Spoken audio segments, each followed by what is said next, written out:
Have you ever been around someone with a generous spirit? A generous spirit. When I first moved to New York City, it was my first real job after college, I met a friend who was starting his own company. And every single time we would go out to lunch or dinner, he had reflexes like a cat. Anytime the server would come over and drop the bill on the table, wha-bam, he was on it. We didn't even see the server out of nowhere, and yet he somehow grabbed the bill and refused to let anybody pay it. Now, I'm okay with this. I don't know about you. I'm okay with that maybe one time, maybe 2 times. But when it starts happening 3 times and 4 times, eventually I start to get a little bit uncomfortable. And so I had to start lying to him when we would go out, and I would lie and say something like, I have to go use the toilet. I didn't really have to go use the toilet. I would take my card, walk over to the server and be like, yo, pay this before that guy pays. So I had to start lying to be able to actually bless him in return. He was an incredibly generous person. And not long after that, his company started to take off. He started hiring tens of employees. Then he started hiring hundreds of employees. Eventually, he started hiring thousands of employees. 11 years later, he sold that company. And that was right around the time that Juliet and I moved to Naperville to start a church. And he called us up out of nowhere and said, hey, I see you're starting a church. I would like to make 2 major gifts into your church to help you guys get started. And so Elan Church exists in part because of the generosity of this generous friend from 11 years previous. Everybody loves a generous person. But what about on the flip side? Have you ever been around a stingy person? Do not point if you're sitting next to them. Don't do it. Have you ever been around a stingy person? I've been around many stingy people over the course of my life. Not many, a handful. We'll call it a handful. I'm not looking at, I've been around some stingy people at some point. Where was I? I've been around some stingy people in my life. I have even been to a stingy church. I visited one time. I walked in, the entire congregation was completely miserable. Completely miserable. Some of you know what I'm talking about because some of you grew up in a church that was like that. The only person that was more miserable than the members of the church was the pastor of the church. The entire time I was with him, all he did is complain about how much he couldn't stand the people who were a part of his church. It was a stingy church. I came back and I said, Juliet, I never want to be a part of a stingy church, ever. So when Juliet and I first started Elan Church, we reached out to a number of other pastors trying to figure out how we can make Elan Church as healthy as it could be. And I got some advice that was amazing, and I got some advice that was not so amazing. I talked to one pastor who said, whatever you do, do not talk about money. I said, why is that? He goes, well, most people, money is a huge issue for them. They hold on to it like an idol. And if you talk about it, people will get offended. And if they get offended, they'll leave your church and there will be nobody left in your church. So whatever you do, do not talk about money because you might offend people. I got off the call and Juliet and I talked and I said, Juliet, there's a huge problem with what that guy said because this talks a lot about money. There are 500 Bible verses on prayer. There are 600 on faith. There are 2,350 on money and possessions. Jesus spoke about money more than he did heaven and hell combined. If you don't like talking about money, do not hang out with Jesus because you will get offended. And can I just say as a side note, this book is incredibly offensive. The Word of God is offensive. Matter of fact, every time I read this, I get offended. Because there are so many areas of my life that are not in full alignment with God's word. And so every time I read this and I go, that area of my life is out of alignment, I get offended. I either get offended at myself and I change, which the biblical word for that is repentance, or I get offended at God and I get offended at his word and I say, I'm not going to do things God's way, I'm going to do them my own way. The biblical word for that is rebellion. The word of God is offensive. Either way, you will be offended every time you read, every time you hear the word of God. In the early days, I told Juliet, I said, Juliet, we're going to have to be okay with offending people. We're going to have to figure it out because Elan Church is never going to become a stingy church. This is never going to become a stingy church. And so I said to Juliet jokingly, semi-jokingly, I said, we're either going to preach all the stinginess out of our church or we're going to preach all the stingy people out of our church. Either way, I'm cool because Elan Church is never going to be a stingy church. And so we made a decision to address this idol head on in the early days of our church. one of our core values is stewardship. Because being a disciple of Jesus means learning how to manage God's money well. One time a year, we do an entire message devoted to putting God first in our personal finances. Twice a year, we receive miracle offerings above and beyond our regular giving. Every month, we have something called Elan Essentials, where if you want to become a member of Elan Church, you come to that, and we go through all of our beliefs, including the beliefs about money, and we also go over the systems of accountability that Elan has in place to make sure that the money is stewarded wisely. Every week, we get people like Mike up on stage to encourage us as we all give together. Juliet and I believe that it is a blessing to give. Acts 20, Jesus says, it is more blessed to give than to receive. Can I tell you, a lot of Christians don't believe that in practice. You cannot become a disciple of Jesus and not talk about money.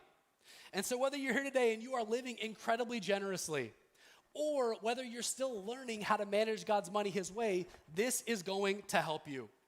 In John 15:2, Jesus says that the Father cuts off every branch that bears no fruit. And every branch that does bear fruit, he prunes so that it will be even more fruitful. So if you are here and you're not managing God's money his way, I would hope and pray that God would cut off some things that are holding you back from that so that you can live a blessed and generous life. If you're here and you are incredibly generous, I hope and I pray similarly that God prunes you so that you can become even more generous. And can I say, just as a disclaimer, we don't talk about money at Elan Church because we want something from you. We talk about money at Elan Church because we want something for you. The truth is that most Americans struggle with managing money. The average American has $7,000 of credit card debt, $27,000 of auto loan debt, $40,000 in student loan debt, $220,000 in mortgage debt. 80% of Americans are stuck living paycheck to paycheck. 60% of Americans could not handle a $1,000 unplanned emergency. 60% say money is a significant source of stress in their life, and 56% of adults have less than $5,000 saved for retirement. That is wild. Proverbs 22 says, the rich rules over the poor. The borrower is slave to the lender. Most Americans are not living in financial freedom. They're living in financial bondage. And God has more for his people. This is not God's design for his children. So we don't talk about money because we want something from you. We talk about it because we want something for you. We want you to thrive in your finances. We want you to master money, not allow money to master you. We want you to be able to generate wealth for your family. Proverbs 13 says, a good man leaves an inheritance to his children's children. We want you to do that. We don't talk about money because we want something from you. We talk about it because we want something for you. And so as a church today, we're going to give you 2 free gifts that we've invested in as a church. The first is this book. It's called The Generous Life. It's by a pastor named Rob Ketterling, who leads a church called River Valley Church up in Minnesota. It's an incredibly blessed, generous church. This is the best book I've read on how to live a blessed and generous life. And then on the book that you'll get as you walk out today, there's a little QR code. And this, you can either scan it or you can go to the link. As Elan Church, we have purchased Dave Ramsey's Financial Peace University for every single person who's in Elan Church. We bought a site license. And so if you are here and you're like, I want to get better at stewarding money, I want to get my personal finances back on track, download this, check it out. There's a little slide with all, he walks you through 7 baby steps. The first is to save up $1,000. If we do that alone, we're now better than 60% of Americans, better off financially, because 60% of Americans don't even have that. Then step 2 is you pay off all of your debt so that you can free up your income to start generating wealth. Then you save up 3 to 6 months so you have a rainy day fund for emergencies. Then start investing 15% of your income for retirement, save for your kids' college, purchase and pay off your house early, and then build wealth and give. This is going to walk you through all of those steps to help you to be healthy in your personal finances. And there's also other amazing tools as well, like Every Dollar, for example. And this comes included with it. So if you struggle to make a budget, or maybe you've never made a budget, or maybe you make a budget and then you have trouble sticking to your budget, this is an app. It integrates with your bank, and so every time you spend, you click and you drag it into one of those expense categories. It shows you where every single dollar of your money is going. And so this is going to help you to get back on track. And again, these are our free gift to you. This book is yours. FPU is yours. We've already invested in it. We've already paid for it. We don't want anything from you. This is what we want for you. Giving is a heart issue. Jesus says in Matthew 6, where your treasure is, there your heart will be also. Can I tell you that God is not after your money? What he wants is your heart. And how you handle money reveals where your heart is at. I have a friend at the gym that I go to, and he's not a Christian, and he works in sales. And so we were having a conversation one day, and he's asking, like, what do you do as a pastor? Is it kind of like working in sales? Do you just get up in front of people and, like, sell them all day? I said, absolutely not. I said, it's like the exact opposite of sales, actually. And he's like, well, what is it like? And in that moment, I was trying to, like, wrestle with, how do I describe what being a pastor is to somebody who's not a Christian and isn't part of a church? And the only common frame of reference we have is we're a part of the same gym. And so the only thing I could think to say is, it's not like sales. Actually, it's more like running a gym. I'm trying to create an environment that people can come into and be a part of and put in the work so that they can become as healthy as they can possibly be. That's my goal for you today. As a pastor of this church, I want to create an environment and a space where you can become the healthiest disciple of Jesus Christ that you can possibly be. That's how I know Juliet and I are effective, is if you are producing fruit in your life. That's our goal, and that's our focus. The title of the message today is How to Be a Generous Person. And the journey towards generosity starts with putting God first. Anywhere you put God first, you will be blessed. For example, the Sabbath. God says, if you give me the first day of your week and you don't work, I will bless the other 6 days. If you take two people and you put them side by side, and one, you tell them to work on a project for 7 days and work all 7. The second, you say, take a Sabbath, do not work, keep it holy for God, and only work the other 6 days. If you get them working on those projects, studies show that the person who takes 1 day off as a Sabbath and works 6 days will be more productive and will get more done than the person who works 7. It makes no sense. It is the supernatural blessing of God. When you put God first in your marriage will be blessed. It will not be perfect, but it will be blessed. When you put God first in your relationships, they will be blessed. When you put God first in your personal finances, they will be blessed. Proverbs 3:9 says, honor the Lord with your wealth, with the first fruits of all of your crops. Then your barns will be filled to overflowing, and your vats will brim over with new wine.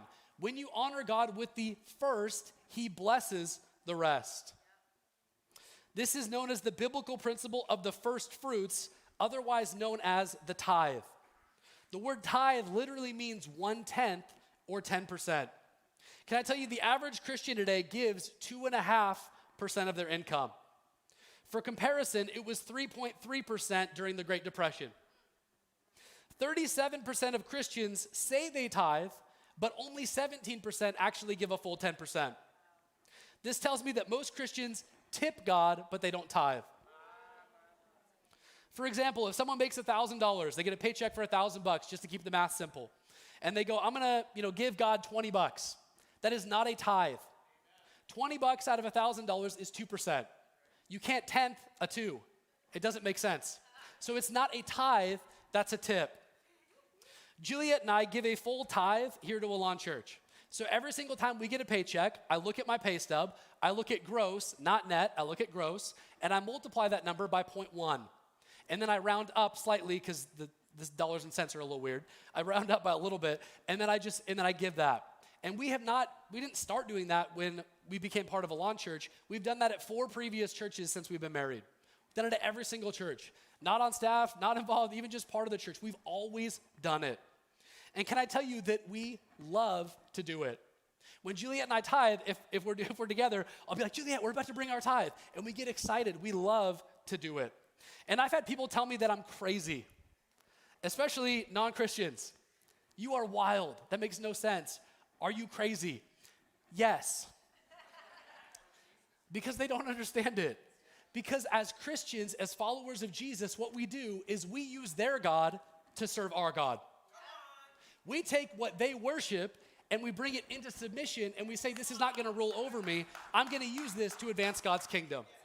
And I don't expect non-Christians to ever understand it. Can I tell you that you cannot grasp the deeper things of the faith while ignoring basic things like tithing? In Luke 16, Jesus says, if you have not been trustworthy in handling worldly wealth, who will trust you with true riches? AKA, if you can't even handle money, why would God trust you with the more important things? Randy Alcorn puts it this way. He says, tithing is like training wheels for generosity. It is just the beginning. So what happens when we tithe? The most well-known verse on tithing in the Bible is found in Malachi 3. It says, bring the full tithe into the storehouse. I find it funny that it says full tithe. I'm assuming even back in that day, people were still trying to a tenth. So it says, bring the full tithe into the storehouse, that there may be food in my house, and thereby put me to the test. It's the only place in the entire Bible God says, test me. Everywhere else it says, do not test the Lord your God. Test me in this and see if I will not open the windows of heaven for you and pour down for you a blessing until there is no more need. When we put God first, we will be blessed.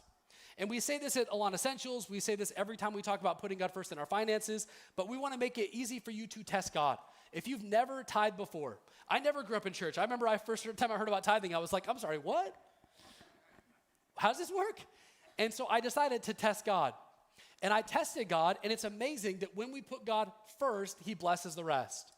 And so anybody in this church that's never tithed before, try it for 3 months. Try it for 90 days-ish. I only say 90 days because I don't want to get an email in 7 years. 90 days, try it. And if at the end of 90 days, you're like, I regret that decision. I haven't seen God bless me. I haven't seen God bless my finances. I'm not saying you're going to get everything you want.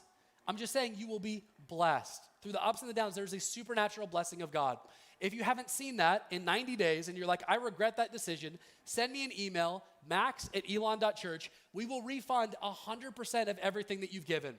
We will even refund you the transaction fees that we can't get back. It's not about the money, it's about the heart. Test God and trust him and test him at his word and watch what happens. There's a guy named Sir John Templeton who was one of the most influential financial minds of the 20th century. He said this. He said, I have observed 100,000 families, that's a lot, over my years of investment counseling. I always saw greater prosperity and happiness among those families who tithed than among those who didn't. It's the craziest thing. It's like putting God first releases his supernatural blessing. Can I just be honest? This is why we as a church tithe. As Elan Church, we give away 10% because I want to have a church that is blessed. I don't want to have a church that is not blessed. And so we give away 10% of a church, or 10% of what comes in, completely outside of Elan Church because we want the supernatural blessing of God over this house.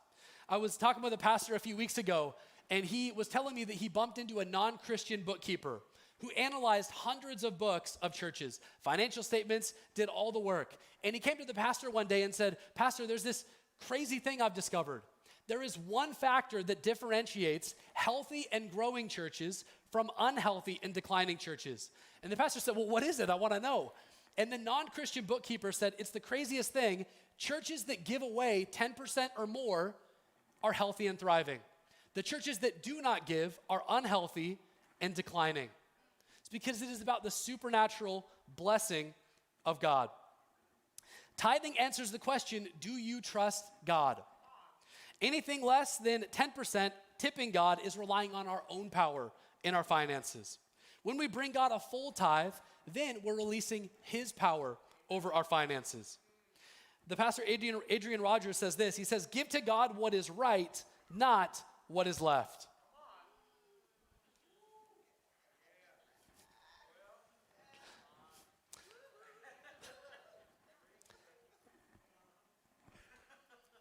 Can I tell you, plenty of people hesitate to put God first in their finances. I did too. I hear people say things like, well, tithing was under the law. We're not under the law anymore. And that's true. We're not under the law anymore. But can I tell you that tithing was actually before the law? Way back in Genesis 14, Abraham goes to war against 4 kings to rescue his nephew Lot. He should have lost the victory. He had no chance of winning. And God supernaturally gave him the victory. And as a response, he gives a tithe to the priest Melchizedek as a grateful voluntary act of worship. So tithing was actually before the law. A heart touched by God gives generously, and that starts with the tithe.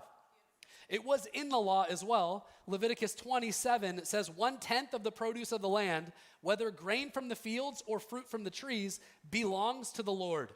It must be set apart to him as holy. It was also after the law, like for example in Malachi 3, which we've already read. But even Jesus in Matthew 23 says this, "What sorrow awaits you, teachers of religious law, and you Pharisees, hypocrites! For you are careful to tithe even the tiniest income from your herb gardens, but you ignore the more important aspects of the law, justice, mercy, and faith. You should tithe, yes, but do not neglect the more important things."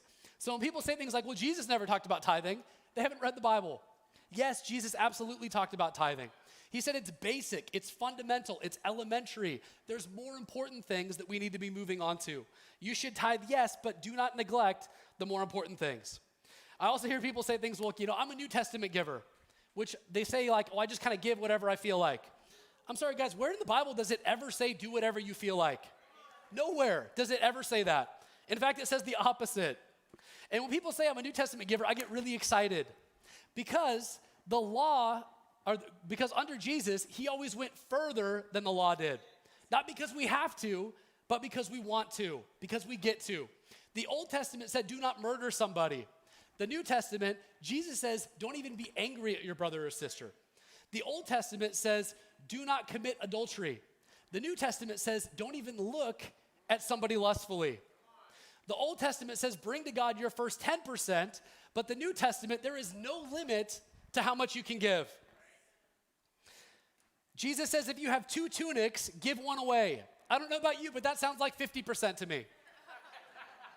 Zacchaeus says, here and now, Lord, I give away half of my wealth. And Jesus said, whoa, that's too much, stop. No, he didn't. He said, today's salvation has come to this house, 50%. The rich young ruler, it says Jesus looked at him and loved him. He said, sell everything you have, then come and be my disciple. That sounds like 100% to me. Jesus says in Luke 14, any of you who does not renounce all that he has cannot be my disciple. That sounds like 100%. So when someone says, well, I'm a New Testament giver, I go, great, how much above and beyond 10% are you gonna give? Is it 20? Is it 30? 40? 50? I mean, Rick Warren out in California, who started Saddleback Church, he lives on a reverse tithe. He gives away 90% and lives off of 10. Is that what you're planning to do? They normally don't like that very much. Since the beginning of time, humans have tried to give God less than a full tithe. All the way back in Genesis, the Bible tells us in Genesis 4 that in the course of time, Cain brought some of the fruits of the soil as an offering to the Lord. Abel brought an offering, fat portions from some of the firstborn of his flock. The Lord looked with favor on Abel and his offering, but on Cain and his offering, he did not look with favor. So Cain brought some over the course of time. He did not bring his first, he did not bring his best. Abel, on the other hand, gives fat portions, his best, and he gives his firstborn. And the Bible tells us that God looked on Abel and his offering with favor, but not Cain's. Hebrews 11 says, it was by faith that Abel brought a more acceptable offering to God than Cain did. Cain tipped God, Abel tithed to God. And there was a massive difference in God's eyes. Can I tell you, plenty of people hesitate to put God first in their finances, but I've never met somebody who did and regretted it. I also hear people say things like, I can't afford to tithe. And in the early days, I used to say, okay, well, I guess when you can afford to tithe, just start it.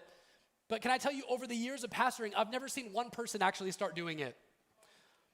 That's because God only blesses the rest when you give him the first. You can never afford to tithe until you tithe. When you give God your first and your best, he will bless the rest. I also hear people say like, well, someday when I make more money, then I'll start tithing. Can I tell you, I've never seen anybody do that either. In fact, statistics say the opposite. Those making $50,000 a year or less give the highest percent of their income away. Statistically, it's the more that people make, the less likely they are to give. It will never be easier to start tithing than it is right now. Anyone know what the number 10 represents in the Bible?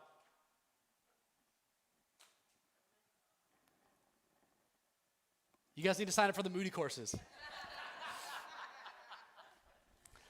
The number 10 represents testing.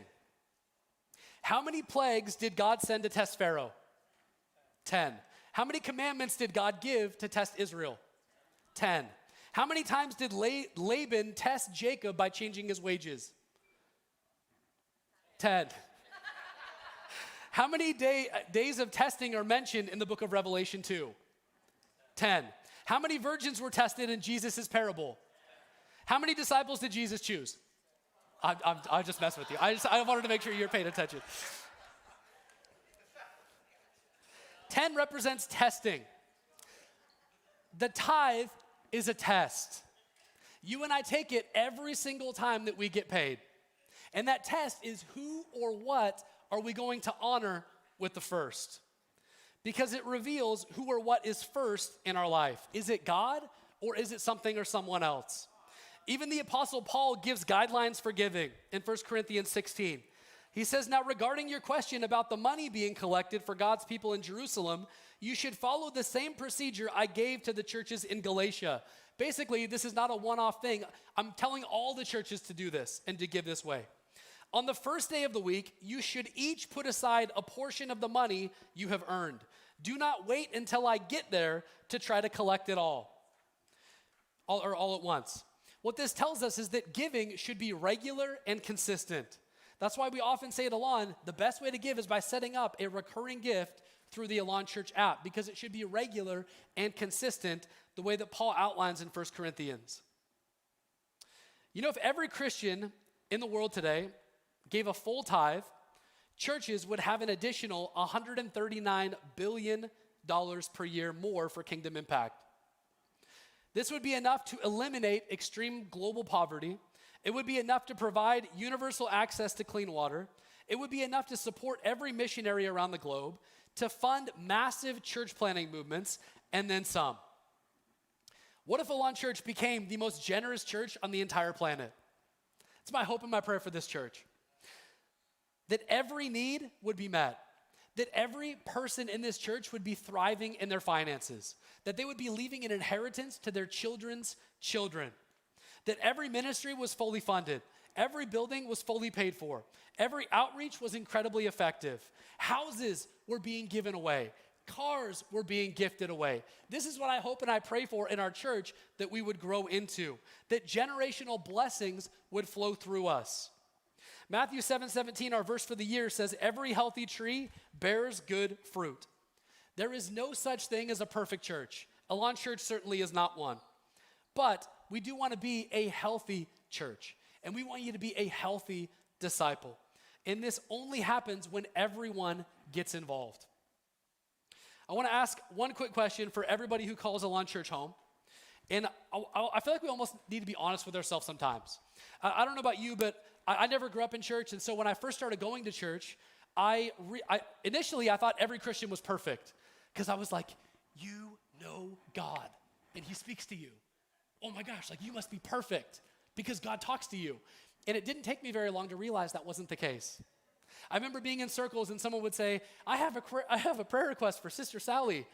She sucks and she's a mean person and she's terrible, and we should pray for her because she's so miserable and mean and nasty and I can't stand her. And I'm like, geez, that's not really a prayer request. That sounds more like gossip. I'm just saying. I think Christians have a bad habit of over-spiritualizing and using spiritual language to cover up ungodly behavior.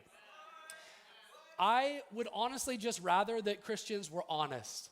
So, and at least be honest with yourself, right? It's like, well, why am I putting God first in my finances? If I'm not, why not? And rather than like, well, I'm just going to pray about it, or I'm just, be honest with ourselves. Just say like, I don't know if I can really trust God with my finances. I don't know. I don't know if I really trust God. Which is interesting because if someone is a believer in Jesus, they're trusting God with their eternity. You're trusting that someday, when we die, Jesus is going to be there waiting. That's a pretty big stretch from what we can see with our eyes. So how can we trust God with our eternity if we're not even going to trust him with the earthly things? And honestly, I would rather, if someone was in our church, I don't normally go around and be like, do you tithe? I'm not saying I'm do that, but if I did do that hypothetically, and I asked somebody, do you tithe? I would rather just have them say no, because I love money more than I love God. I honestly would just rather hear that, because at least they're being honest. So my encouragement to you is to be honest with yourself today. If everybody at Elan Church gave like you did, what would Elan Church look like? I want you to just ponder that for a moment. Would Elan Church be healthy and thriving and reaching more people than ever before? Or would we be closing things down in 6 months? Guys, Christianity is not a spectator sport. It's not a few people on the bench, or a lot of people on the bench watching a few people get in the game. Every single person is a member of the body of Christ. Every single person needs to be contributing and serving and jumping in and getting involved. You are an active part of the body. If everyone gave like you, what would Elan Church look like? And can I just say, the goal is never to coerce or manipulate behavior. The goal is to encourage you to give God your heart. And if you give God more of your heart, it will be reflected in your finances. Jesus says in Matthew 6, no one can serve two masters. Either he will hate the one and love the other, or he will be devoted to one and despise the other. You cannot serve both God and money. My encouragement to you is to put God first. If you want to be healthy as a follower of Jesus, if you want to be healthy in your personal finances, it starts with putting God first. A heart touched by God gives generously, and that starts with the tithe. So what do we do from here? My encouragement to you, first and foremost, is to put God first. It's like training wheels for generosity. That is the starting point for where we go from here. So my encouragement to you is to return to God the first 10% of all he's given you by bringing it into whatever local church you're a part of. If you're visiting from another church, don't tithe here, go and tithe to whatever church you're a part of. But Jules and I do that here because this is our church. That's my encouragement to you. Test God, try it. After 3 months, if it's not working out, send me an email. We will give you back 100% of everything. So my encouragement to you is set up a recurring gift, test God, and watch what he's going to do. The second is commit to becoming a great steward of the other 90%. You can put God first in the first 10% and be a terrible manager of the other 90. That's not God's plan for your life either. So my encouragement to you is to put God first. That's the starting point, but commit yourself to becoming great with money. Download Financial Peace University. Get into this today. It's already been bought for you. Jump into it. Make sure you know how to handle God's money. You know how to make a budget, and make sure that you're healthy. Read this book. This book is going to help you to live blessed and be generous. We made these investments in you because we love you and we care about you, and we want you to be healthy in your finances. And the last thing I would encourage you to do is give generously. We have Heart for the House, and we are literally sitting in the fruit of the generosity of so many in this house that put God first and gave above and beyond that. And I hope and I pray that we can pay that forward to the generations that come behind them. Jules and I have little kids, and I don't know about you, but I'm not building this church just for Juliet and I. I'm not even just building it for my kids. I'm building it for my grandkids. We are building this church for the impact that is going to be had 200 years after we're all dead and gone. And that's going to take every single one of us putting God first, being a great manager of the other 90%, and giving generously. Juliet and I have been praying about, she mentioned at the start of the service, about what we're going to give to our Heart for the House. And next week we'll come together, we'll give an offering. Juliet and I are going to give one off, but we're also going to make room for people to give recurring as well.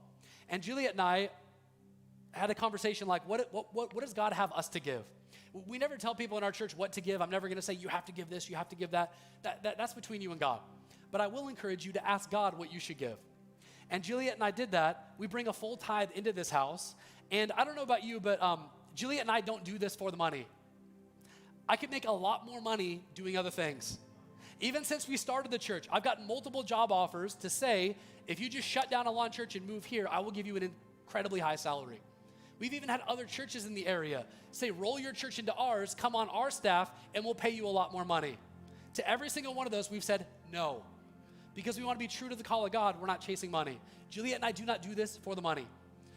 We had a conversation, and we said, well, what do we want to free up within our finances to give to Heart for the House on a recurring basis? And we already bring 10% into God's house, into Elan Church, and we were able to free around and move up an additional 5% of our money. So for the next 12 months, Juliet and I are going to give 15% of our income into our local church. 10% is the tithe, 5% above and beyond is coming into Heart for the House. Generosity starts at the first dollar above and beyond the tithe. And that's what Juliet and I did. And the reason I bring that up is not to, try and convince you that I'm awesome. That's not the point. What I'm trying to do is show you that leaders may eat last, but they always give first. And as the leaders of this church, we never ask you to do anything that we haven't done. And so we want to lead the way in that. And so my encouragement to you is give generously. Ask God what you should give next week to Heart for the House. You can go to elan.church/H4TH, get all the information on Heart for the House. But ask God, say, God, what should I give? What should I bring? And that's it can be one-off, can be recurring. You can enter a pledge, you can do an actual gift. But guys, I'm hoping and praying and believing that God is going to do something supernatural. There's a reason we call it a miracle offering, because we're believing God's going to do a miracle, and that years down the road, there's going to be fruit that comes from this.